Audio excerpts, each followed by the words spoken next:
Right, welcome everybody. Sorry, we've got some stragglers here. I'm just going to let them in. Right, let's start to go through everything. Starting off with this morning's news. What's happened? We got obviously GDP data. All right. Now, obviously, as expected, I was expecting this to come in a little bit hotter. Not, I would say this is within region, if I'm honest. Month on month, potentially not. Quarter on quarter, as expected. Now, obviously, there's a lot of turmoil around the UK right now with our dear friend Keir Starmer. There's all kind of government conflict, typical British politics. Everything's a bit slimy. I don't like politics. Never have done, never will do, because I just think it's just wrong how we have to have a democracy and everyone's got to get along because that's not real life, especially in this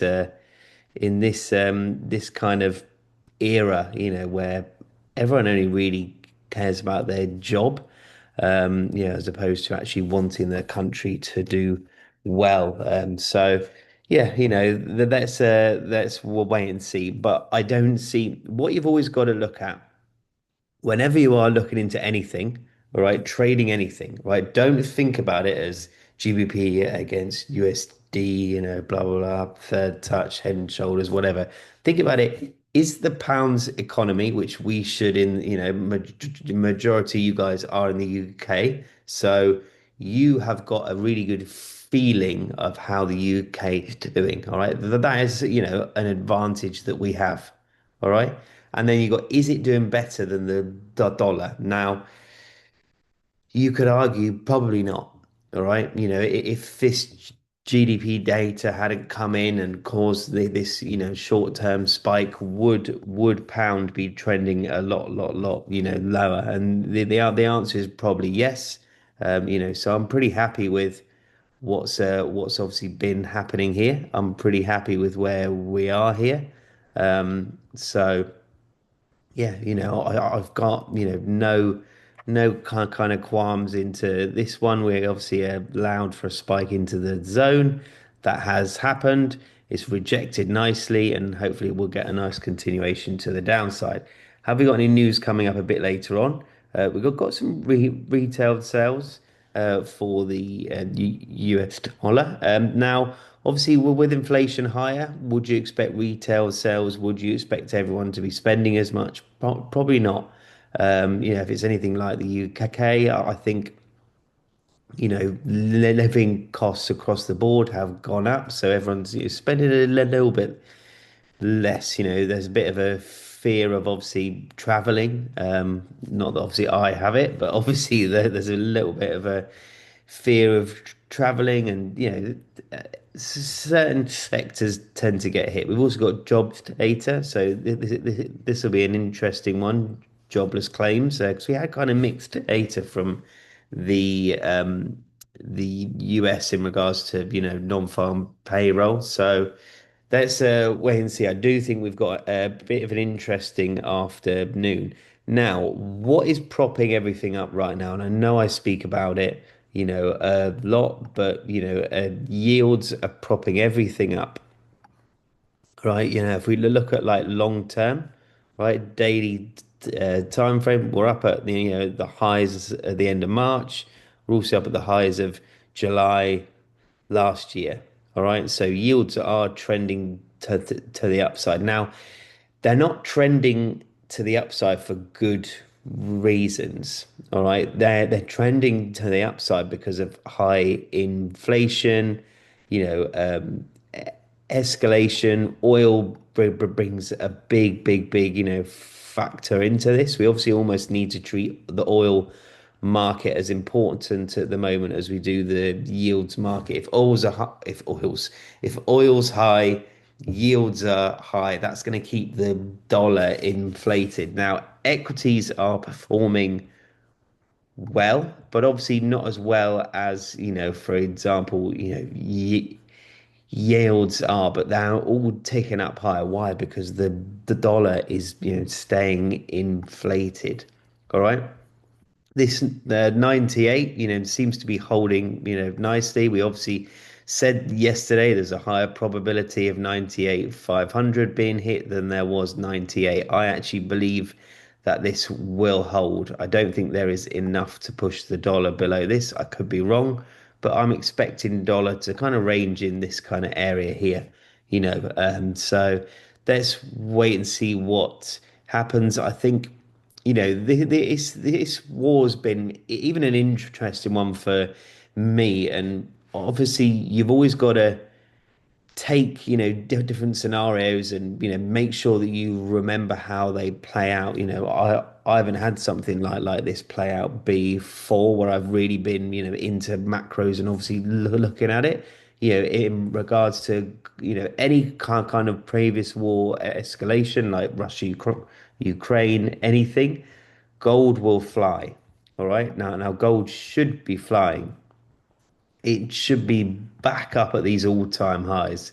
However, because oil is the liquid gold, because we rely on oil so much, and because this whole escalation has become about oil, because the world buys, so much of it, and because it's expensive, that's what's keeping gold, down where it is because yields are higher. Oil is bought in the dollar, so why would you not buy government bonds? You got to think about it in times of crisis. Everyone, you know, or or the kind of bigger players in the game will also look at not only the how they can capitalize, but obviously the hedging factor. How can they reduce their risk to the downside? And government bonds right now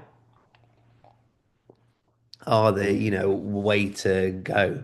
Um, So let's, wait and see how this one plays out. But that's what we need to be focusing on at the moment. We need to be focusing on the price of oil and, yields. It's pretty much the same story every day. If these two are trending higher, that's going to drag the the dollar up higher. So if we're looking to trade all our pairs against the dollar, GBP USD, Euro USD, AUD USD, USDJPY, and gold, why are we going to be, selling it?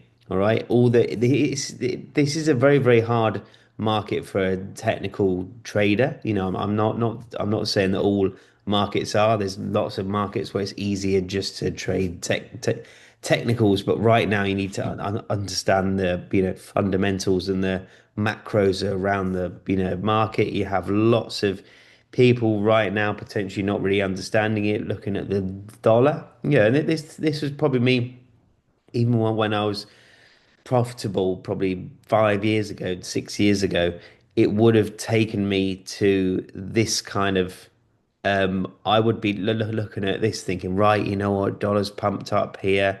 It's not going to hold. It's going to reject. There's going to be a big proportion of the market here understanding, say, 50%, and then acting off of it, as opposed to obviously understanding 80%, and understanding that, look, you know what, there isn't much that's going to push dollar below here, and there's probably more chance of obviously yields. We've had a bit of a tumble sort of from yesterday afternoon, so, and dollars held, so we've only got to have a bit of strength from yields here, and then dollar will fly, and we'll be speaking about this 99 area here. So that's obviously one thing that's very, very important. Now let's go through our pairs of today. So we've got GBP USD here.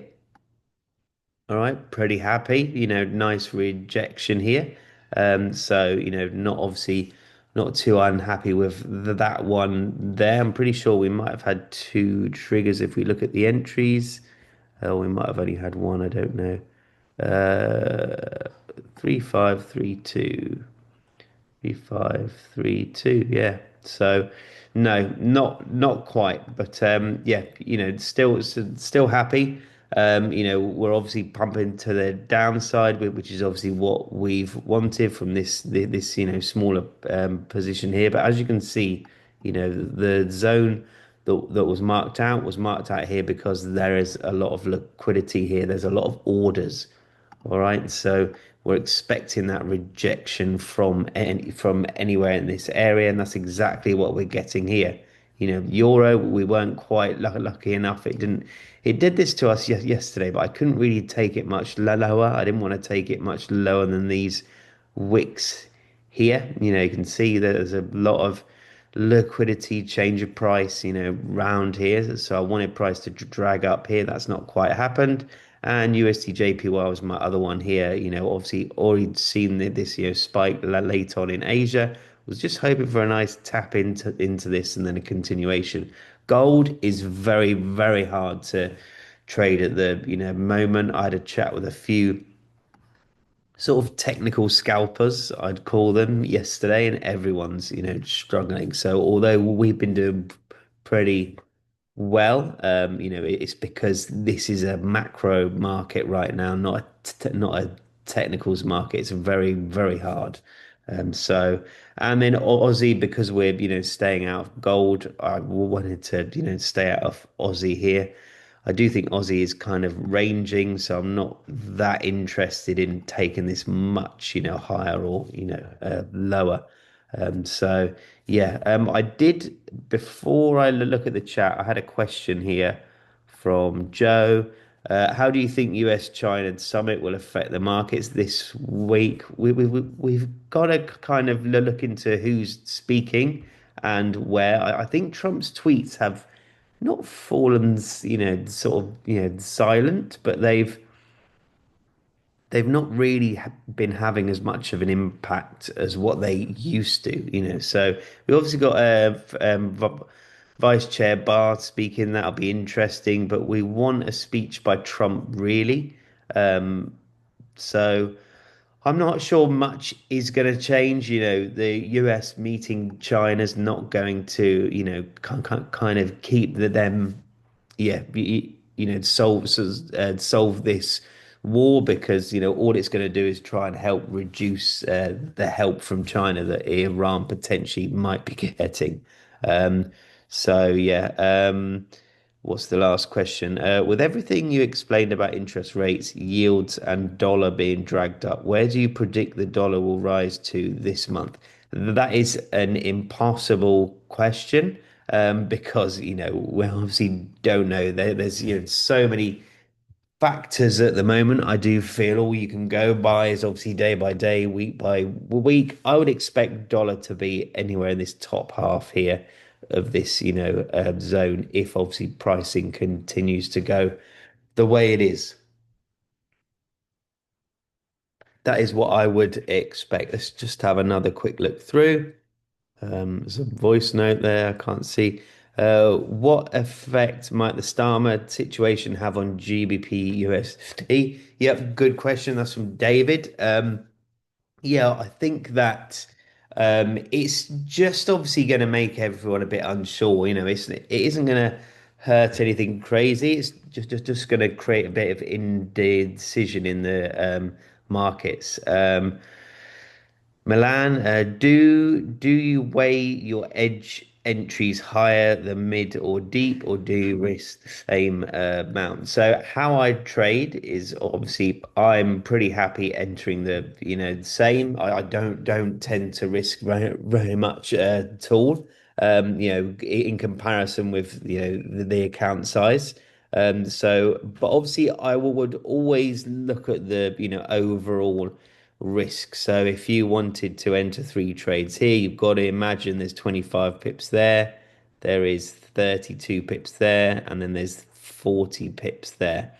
So we're talking, 110 pips overall. So you always want to calculate, is it if I hit 110 pip, loss, what's not gonna hurt me? And I always think with trading, you want to be risking enough, which is gonna like slightly, um, hurt you, but not obviously not kill you. And so because you always need access to your account, there are, you don't want to be blowing and risking everything on one trade because that's what turns trading into gambling. So right, let's go through a few other other questions here. Larry, with the three announcements out later today at the same time, how will you make a collected sentiment decision on the dollar direction? Or will you just stick to hints from main trend in oil, uh, T-bills index?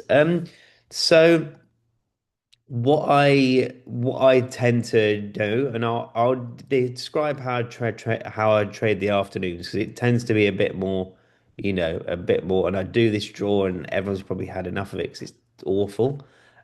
So let me do that again. So right, you've got to imagine, right, you are a surfer, yeah. All right, so this is what I imagine. Give myself some long hair, right? In the US, session. All right, US. All right. If we got news coming out at 1:30, all right, we don't want to be risking anything before this, yeah? All right. We want to be waiting for the waves to be created. If you enter before, there's a potential chance you might be here, yeah? And then you're just gonna crash in. All right, so what I like to do is to wait for obviously 1:30 to come out. I can analyze it pretty quick, so within sort of 2 or 3 minutes, we're going to be watching the, markets and understanding the overall direction. All right, so we then want to wait for this wave here to be created, yeah, so that then we can ride it all the way as opposed to coming in early, trying to guess, and then smashing out here. All right, so that's a very, very, I guess, simple way of doing it. But obviously, yes, I'll always wait for the 1:30 news to come out because I always feel that well, once you've obviously got that printed data, yes, you might get lucky. All right, but there's also a chance that if you've entered here, right, and you're going to the upside here, your stops here, your TP's here, and if market's here, there's also a chance 1:30 you could have news right, but it might do this, right? Stop you out. That's very, very common.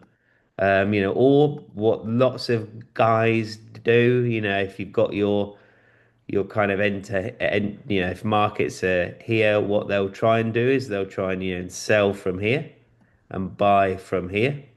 But stop loss here, stop loss here. All right, what does market do? Market comes across and then it will trigger this, but stop this one out, and then trigger this and stop this one out. All right, so that there's no real, it's just pure, luck. All right, as to obviously what you are kind of how you're going to trade it and obviously what you're going to do. All right. Why do you always have three entries? So obviously if you check it, there's precision entry and there's aggressive entry. All right. So precision entry is this middle one here. All right. One entry because my zone doesn't change.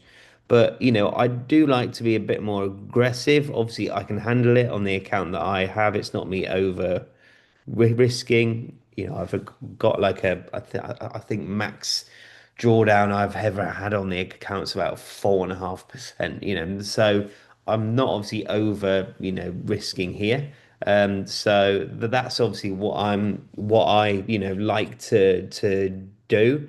And obviously where I place my zone depends on obviously how aggressive I want to be. So what happened this morning for oil? Do you know at 7:45? I didn't hear that. Nothing. All right. This is nothing, major at all. It's just market manipulation, right? There's a reason why I don't trade oil.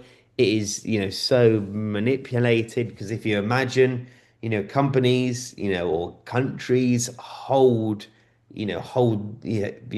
supply off. I always, say, especially obviously when I go down to Devon, lots of times off a few coasts, you can always see old tankers just, sat there, right? And it's because they can control supply and demand. And obviously that is my issue with oil. That's why I don't like to trade it 'cause it is probably the only asset which is controllable. It's a bit like the diamond market. And obviously I might be, speaking out of turn here, but obviously the major companies hold some pretty hefty diamonds because they don't want to flood the diamond market because if they flood it, it's going to drop the price of everything. And obviously that's why, proper jewelers obviously aren't very happy with all the, lab diamonds coming out because it's potentially dropping the price because everyone's going towards those. So they want to keep price high. They want to keep price inflated to make it a commodity. Um, and obviously oil is, no different to that at all. So yeah, but no, we'll wait and see. I'm very happy. We got a nice controlled morning this morning. So pound obviously doing what it's supposed to. Pretty happy. Yeah, euro we just missed out on again. I bet that's about half a pip that. How many pips is that? That is, yeah, half a pip. And then USDJPY missed this by probably a little bit more really. But obviously I am airing USDJPY on the safer side, so 5 pips away. So pretty happy. Yeah, hopefully you guys are too. And yeah, so right, I'm gonna end this here. Have a great day, everyone, and let's smash it. Have a good one, guys. Have a good one.